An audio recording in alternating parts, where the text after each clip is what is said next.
Um, Uganda Cranes returned to Namboole after 366 days, and they were taking on Malawi, and the match was attended by 366 fans. Generally, welcome to Kibanda Pundits. My name is Franklin Kawowo, and I'm joined by Ismail Chiyonga. Ismail, how are you today? Not bad, just that it was a hectic weekend. Yep.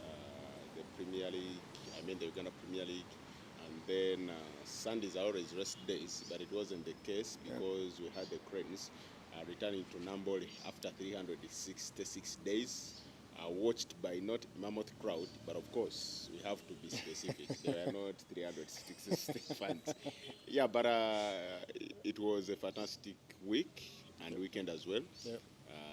We saw the Cranes playing 2 games between the last time we were here and now, and being top of the group. But of course, like we all know, it will be a battle between the Cranes and then Burkina Faso about who tops.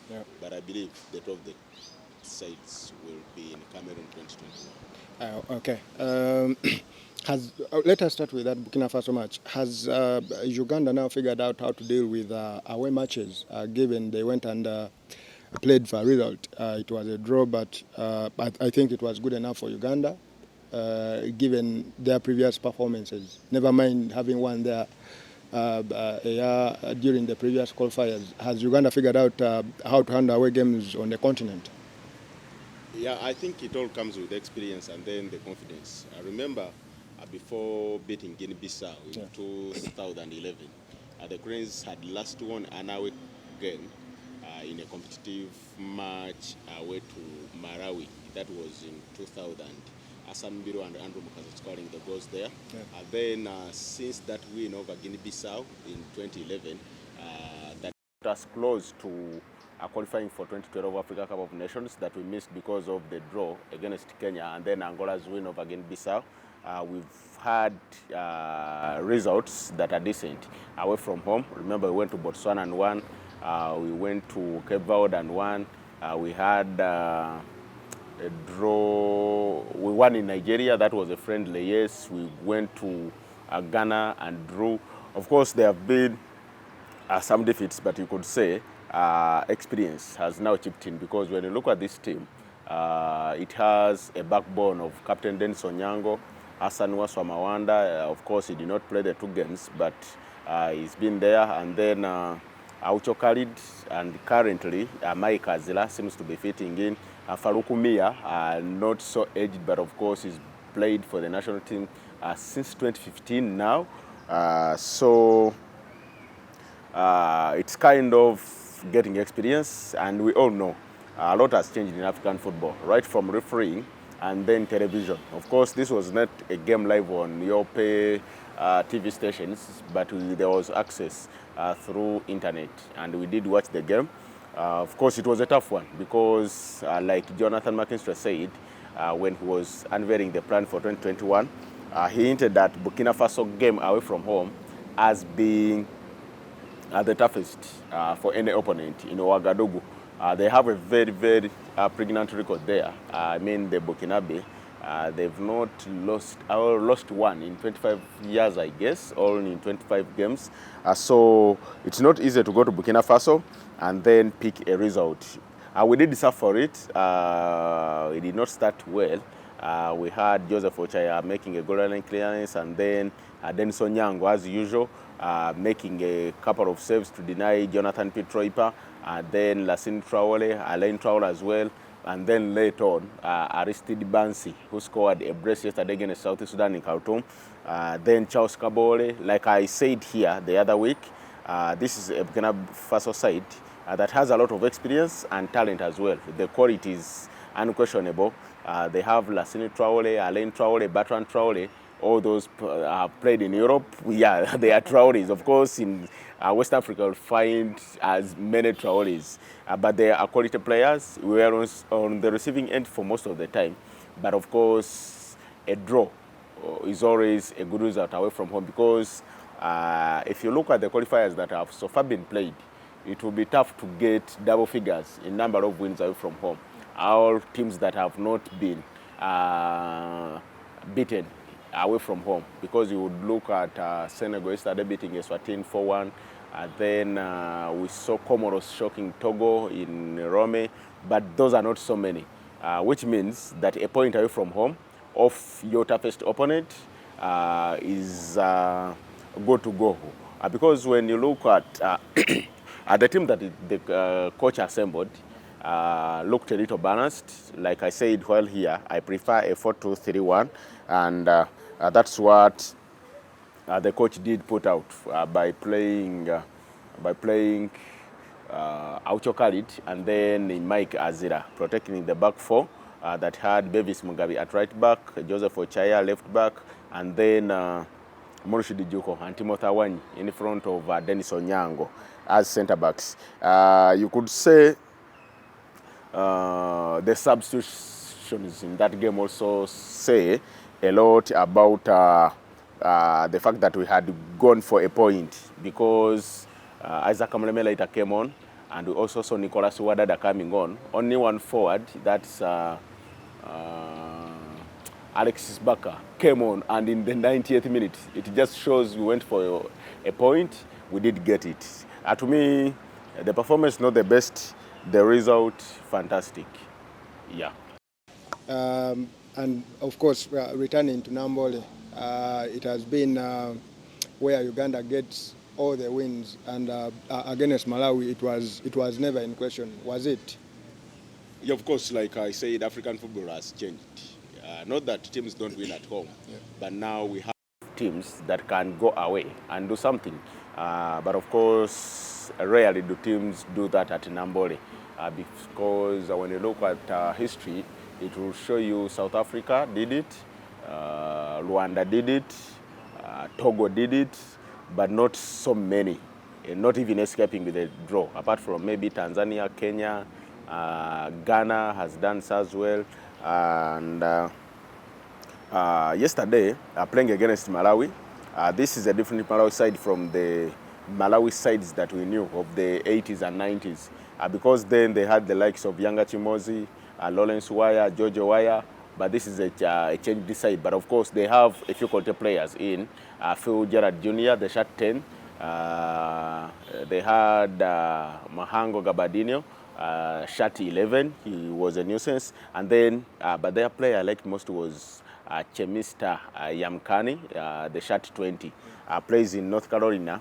But the performance yesterday from the Cranes, not the best as well, but of course they did grind out the result, because they did start slow.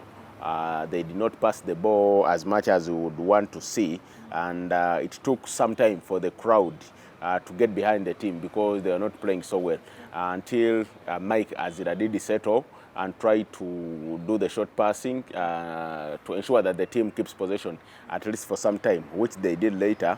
And remember, for viewers out there, the coach had rank changes.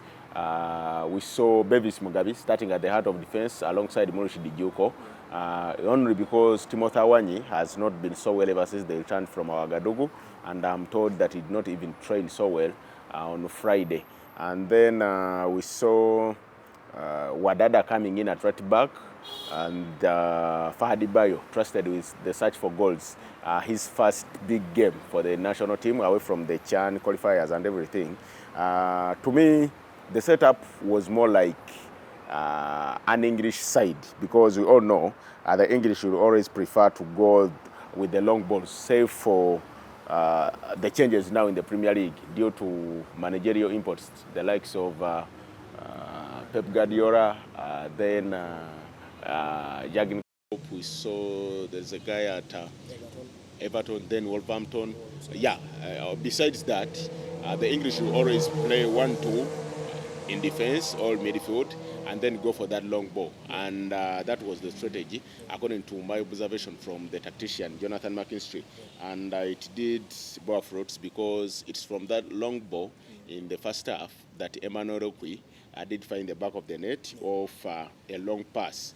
Mike Mute prefers to call them long European passes from Joseph Ochaya. Brilliant control, across the pitch, brilliant control, and then shot. Then we had a couple of chances before the break. That was through Bayo, a few crosses from Joseph Ochaya, which Bayo did miscalculate, in my opinion, or he was a little nervous just like you would know, we always know Kadu. Yep. We'd always go get that cross at the near post. Yes. But Bayo, not the best of the ball headers, but of course he did put the Malawi defense on tenterhooks with his pace and aggressiveness. Yes. Second half, he gets the second goal that lets us off the hook because by then Malawi had settled. They were playing so better. Of course, not breaching the defense as Denison Young had only one save to make. That's off Gabadinho. Mahango shot near the edge and at the near post. But to me, the result fantastic. 2 goals, no conceding, but the performance left a lot to be desired. But of course, you would say the playing surface did not favor the free passing game, and then our midfield, until Azra settled, there was not much to write about in terms of possessing the ball, trying to keep it.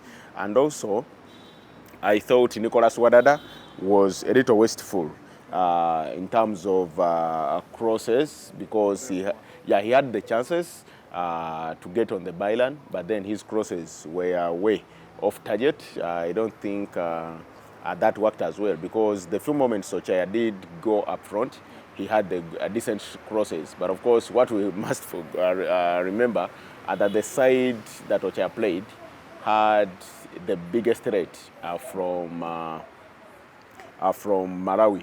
They had the right back, Stanley Sanudi, who was putting on shot too, and then Chemista Yamkani in the first half also used that side so well. In my opinion, we need to improve the performance, because at the end of the day, people want to watch good football. It wasn't the best of the displays in terms of performance, yet you would expect a technical bench that had Abdallah Mbiru and Livingstone in Babas to have that tic-tac we see at Ondomparaka, we see at Police, and we saw with the Cranes that qualified for Chan. But of course, there are always Navi games, especially in the qualification campaign. The first 2 games are always very important. Cranes now top the group after a win and a draw away from home. Same points with Burkina Faso, but Burkina Faso yesterday did not keep a clean sheet against South Sudan. But of course, you have to give them credit, because they were playing away from home, and they did manage to score twice before a late goal from the South Sudanese in Khartoum. In my opinion, like I said here days before, we shall qualify for Cameroon 2021, and we may qualify after just 4 games. Reason being, we're going to play South Sudan back-to-back. I guess the Cranes have the ability and the quality to collect 6 points, home and away. That puts us on 10. And I don't see either of Burkina Faso or Malawi winning both. So it may mean by that time, one of them or both of them have 6, and we have 10, with 6 to fight for. I would think by the time we play South Sudan, the next, our 4th game, we shall be through to Cameroon 2021. And maybe that's when the style that we all want to see will chip in. Because remember, even under Sebastian Desabre, until the final tournament, we did not have a lot of beautiful displays. Remember, Tanzania nearly killed us in Namboole, and then Cape Verde, despite the win, that was not as fantastic.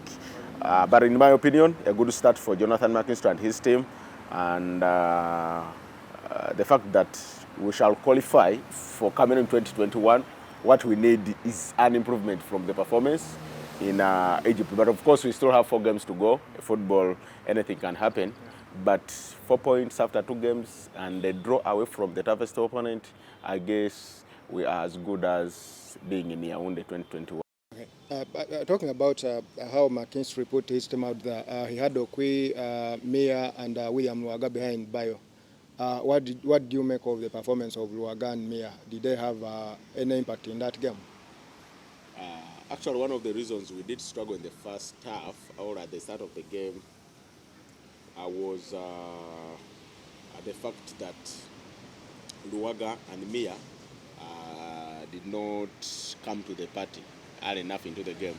They did struggle, especially with passing and ball control, especially from Faruku Mia, and they always lost possession trying to do the difficult things instead of maybe passing or shooting where it looked easier. But of course, they did later settle, actually including Emokwi. He did not start as well because if you remember, they did, inside the 30 minutes, they did have to change positions, the three of them, because there was a time Luaga was at the right, at times Okwi, and then at times Mia, and then on the left behind the main man. So they did struggle. I don't know whether it was all about interpretation of tactics or wanting to go for personal growth, especially through Mia, because we all know Mia is that player that will always look better when he gets at the end of, when he puts the ball in the net. Without that, he rarely is not good on the eye. So there were moments, especially in the first half, when he did not do so well. The same applies to Luaga. And that sends a message why, inside just 20 minutes, the tacticians had already sent Allan Okello and Allan Chambade to warm up. And at halftime, if you realized, there was a special warm-up for Allan Chambade. It's surprising that after 90 minutes plus, he did not even get into the game. But of course, like you asked, Luaga, Okwi, and then Mia did not have the best of starts in the game.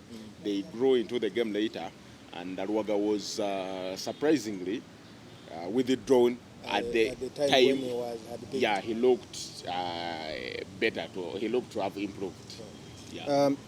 Now, Allan Okello also made his senior debut, and the fans around Namboole seem to like it. Is this the start of something special for Okello and the national team? What did you make of his appearance? I'm one of the people that did not want Okello introduced at 1-0 because I know he's a good player. Of course, not special like people would want to put it, but he's a decent player, very creative, and has that eye for goal. But at 1-0, I felt like it's a risk. He's a young boy, and the moment he started to warm up, there were all cheers around Namboole. And I remember Jonathan McKinstry getting close to him as he went onto the field, and perhaps he was trying to tell him, ignore the crowd, because we all know. I spoke to Denson Young a few years ago, and he said, yes, we always win at home, but the home games are the ones that come with the most pressure because the fans want us to win. The stadium is always full, a lot of expectations. So Okello comes in at that time. Remember, that was the time Luaga Kizito had picked. He had set up Faruku Mia, who's agonizing the shot wide from Mia's positions. And then he had also done some good work for Bayo as well. But then he gets off. Okello comes on 65 minutes. It was the 65th minute. So he had 25 plus minutes on the pitch. Of course, nothing to write home about his performance. But of course, we knew the pressure, the experience also, and then the fact that he's still learning his trade. He did not do as well as we always know what he does at KCCA because sometimes he did hold on to that ball so much. The other times he was beaten by physicality of Chirwa, who was left back putting on shant 19. But of course, he's young, still has more years ahead of him. The future is there, but what we must know, is it the right time to introduce him, especially cross-generation, or he had to wait for some time? The answer is his time is now. How he takes the chances will also matter because in that playing position, we have Lumala, we have Allan Chambade who was on the bench, William Luaga Kizito, and a few others that can come on and do something. But of course, not the worst of debuts for him, a winning debut, and then he was on the pitch when the second goal was scored. Actually, some people thought it was him that did score or even made that pass. But of course, it was Bayo doing the thing himself. In my opinion, not a bad debut. He still has a future ahead of him. But of course, it was also a lesson that maybe you need to calm yourself down.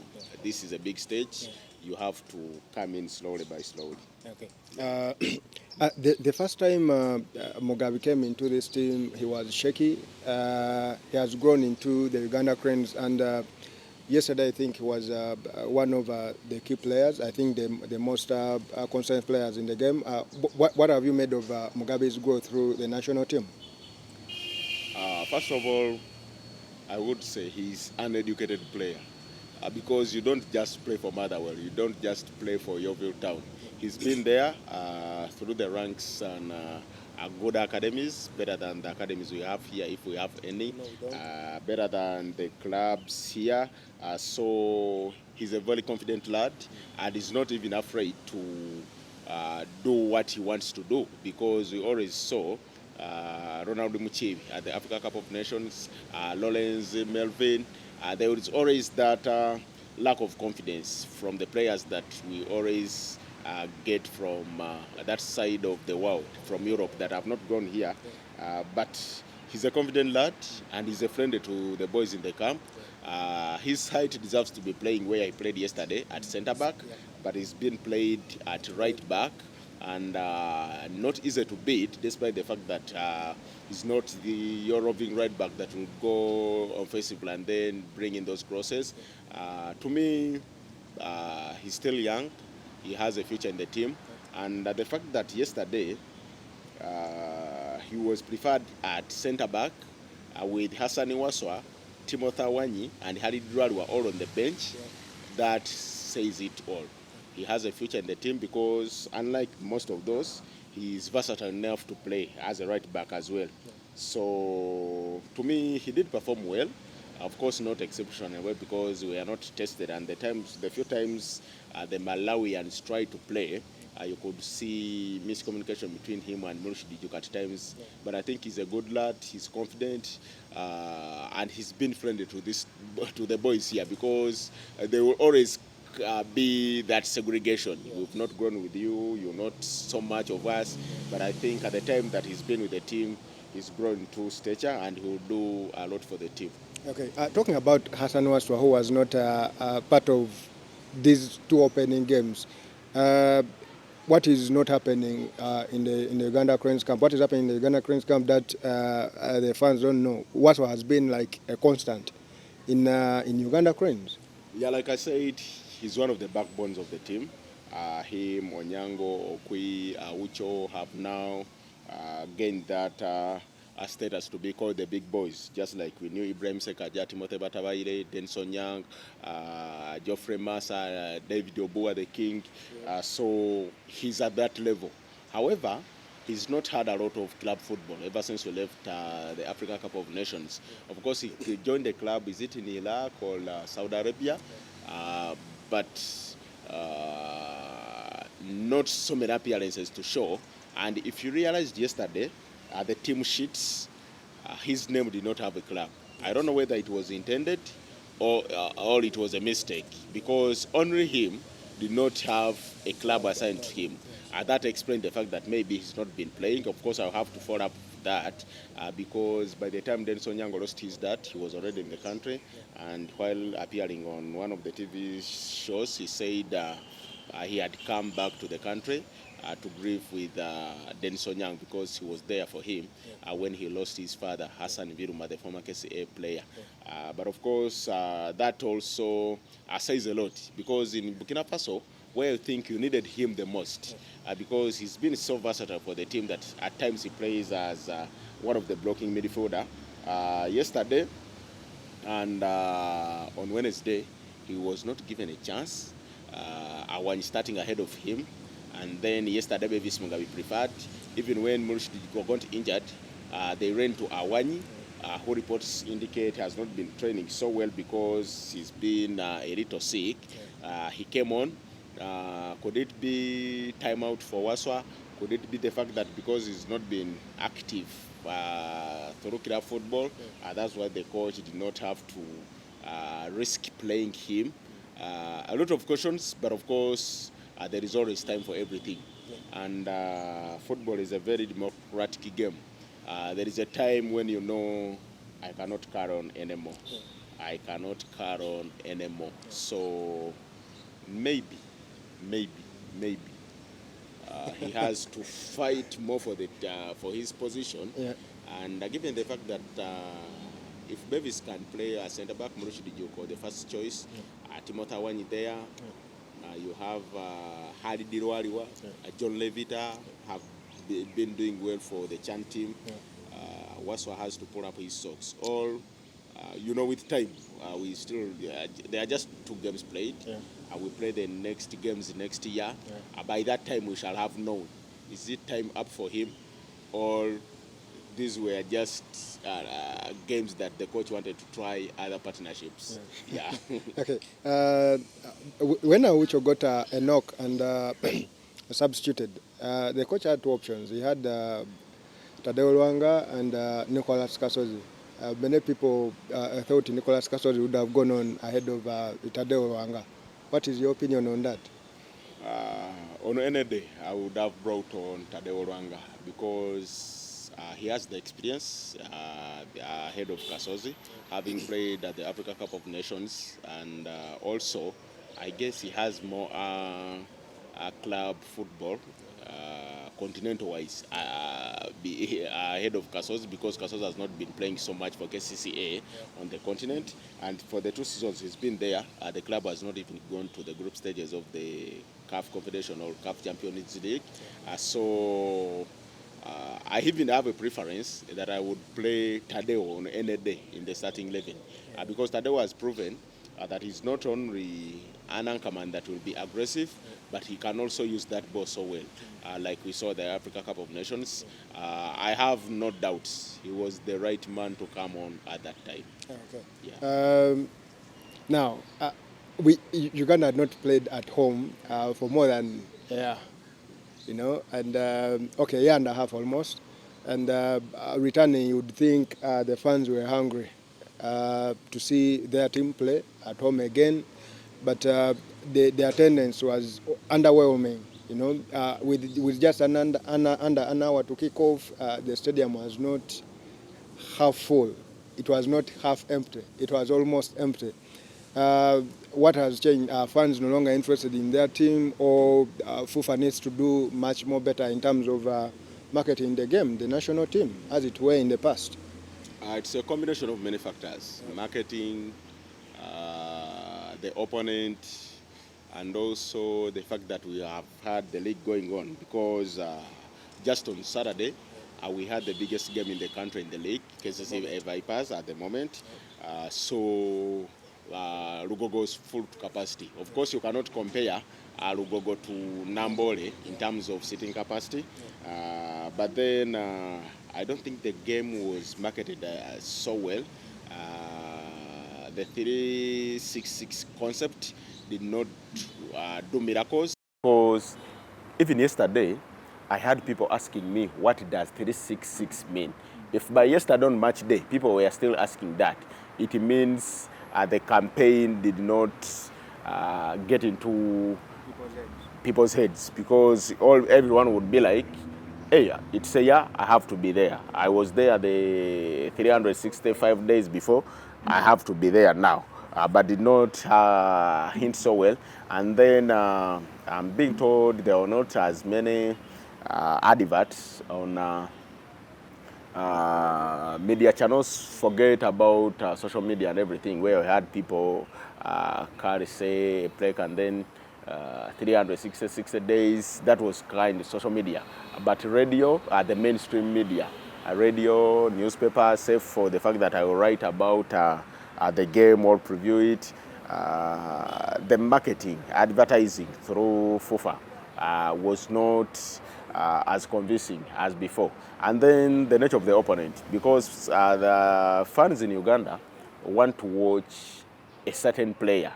I'll give you an example. Yesterday when we did post a story about Aristide Bansi scoring a brace against South Sudan, people were asking, when do we host Burkina Faso? I want to see Aristide Bansi. I want to see Bertrand Traore. I want to see Alain Traore. Malawi, save for people like me and a few out there, especially the journalists who do follow the game religiously, not so many would know there is Egabadinho Muhango, there is Gerard Phiri Jr., Chemista Yamikan. Of course, these are not big names in Africa.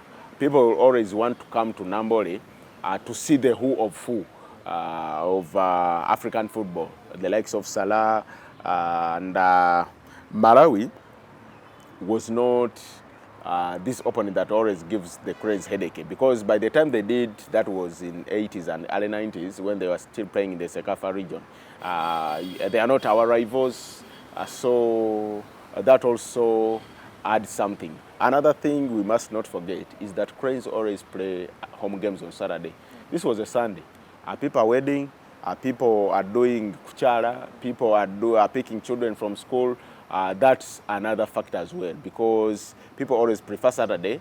They go to Namboole, regardless of the result. They dine, they drink, they do everything, knowing that Sunday is a day they will rest. But then tomorrow is a Monday. You could see, actually I was speaking to the producer before, and it was like, you look tired. Yeah, it was a Sunday, and I went out to work. I always rest on Sundays.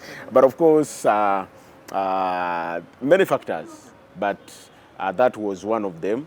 Marketing, quality of the opponent, no big names, and then the fact that the game was on a Sunday as well, and that sometimes what's the magnitude of the game, because people know we are just 2 games into the campaign.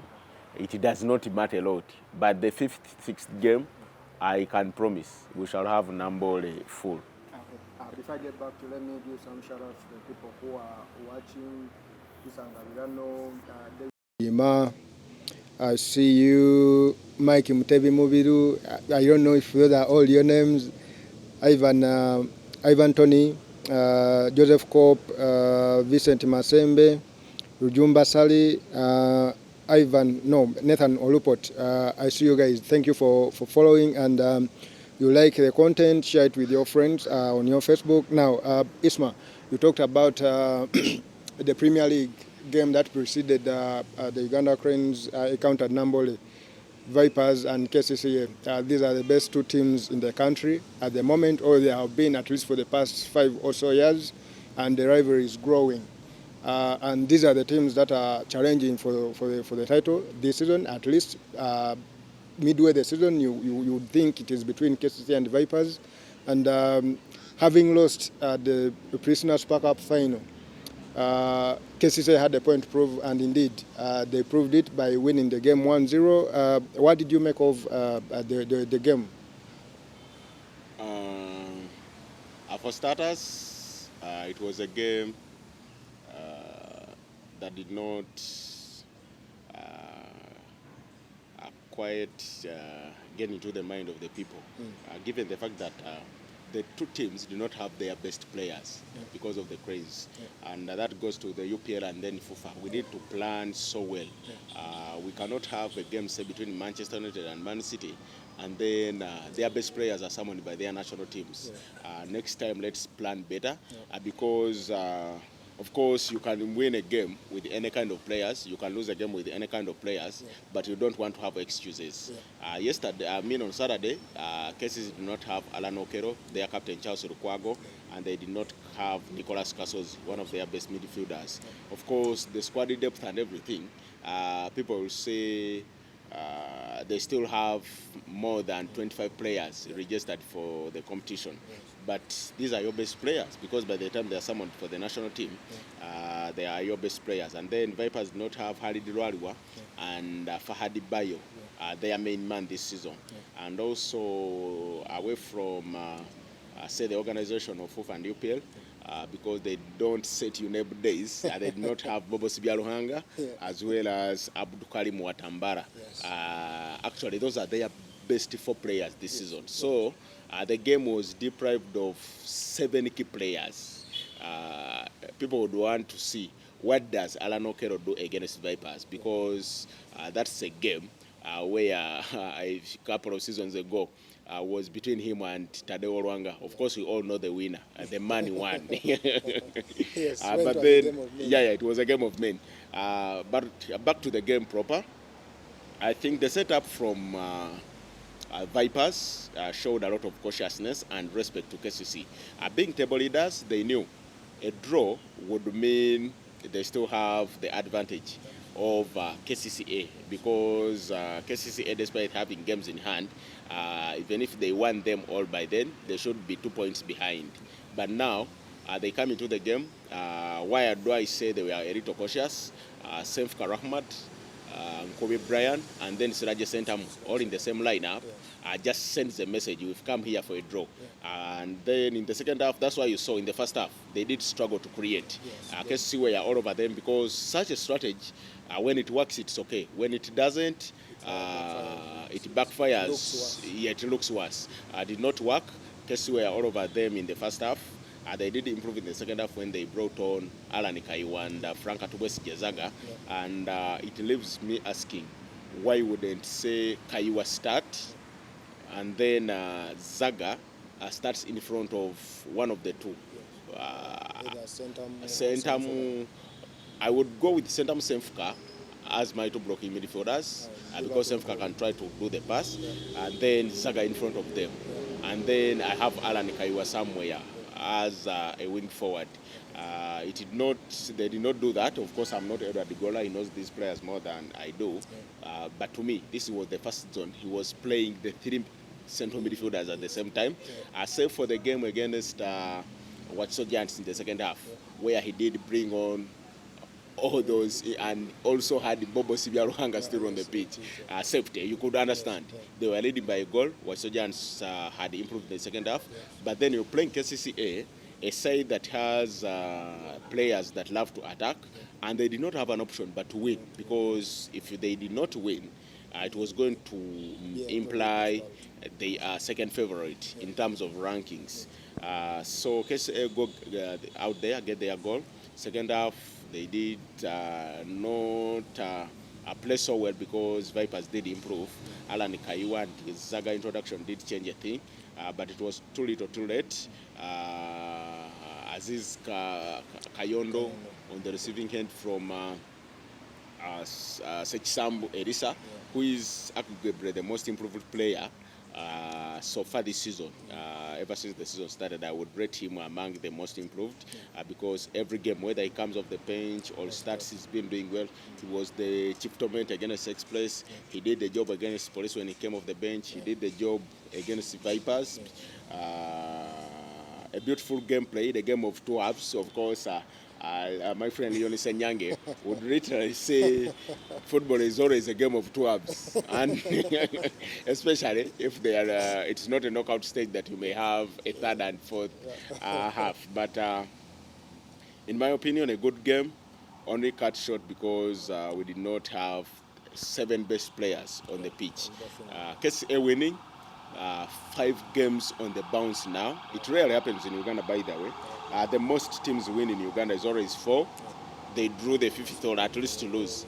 Vipers had done so, 1/4. They were going for the 5th, they drew. KCC have a chance to even get the 6th. But of course, it comes against the tough opponent in URA, who have their number. But just like URA had the number for Vipers and did not use it, KCA have the momentum now. They will have their best players back to the team. That's Allan Okello and Charles Rukwaga, as well as Nicholas Kasozi on Wednesday. For now, of course, it's still advantage Vipers because they top the table. But if KCCA do win all their remaining games in hand, they'll be top of the table by 1 point ahead of Vipers, regardless of what, if they match Vipers' results. Vipers' results in the last game, because Vipers will also be taking on Maroons, I think on Friday, their last game in the first round. Good game, good crowd, good attendance.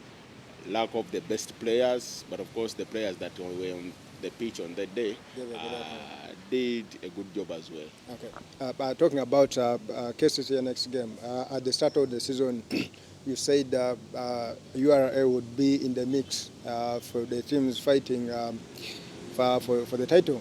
But at this point in time, do you still hold the same opinion?